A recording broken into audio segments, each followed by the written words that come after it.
एक रॉड है जिसको हमने ऐसा रख दिया है, ये एक्स एक्सिस पे रखा हुआ देख रहे हैं आप डायग्राम में, और ये रहा आपका वाई एक्सिस।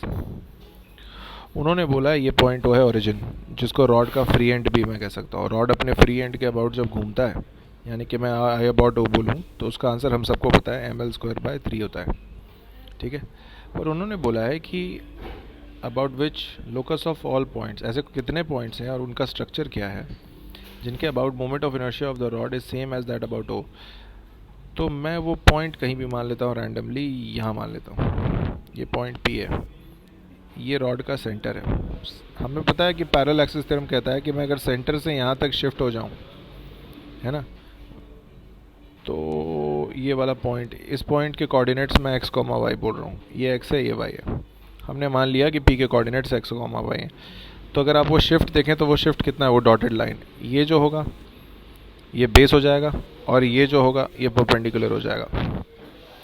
बेस हो जाएगा x माइनस l/2, क्योंकि इतना सा l/2 है, सेंटर ऑफ मास तो l/2 पे ही होता है, और y² कर दूँ तो ये जो है ये इसका रूट हाइपोटेनियस हो जाएगा, ये डॉटेड लाइन हो जाएगी, है ना। बस अब शुरू करते हैं। तो हमने कहा कि फ्री एंड के अबाउट ml² by 3 है, और सेंटर ये बराबर होना चाहिए पॉइंट पी के बराबर। पॉइंट पी तक पहुंचने का एक तरीका है, पहले moment of inertia of the rod about it centre of mass which is ml² by 12 plus mass into, और ये जो डिस्टेंस शिफ्टेड है इसका स्क्वायर। तो मतलब ये कैसा आएगा, ये आएगा, इस पे से रूट हटा दूँ मैं, होल स्क्वायर प्लस y²।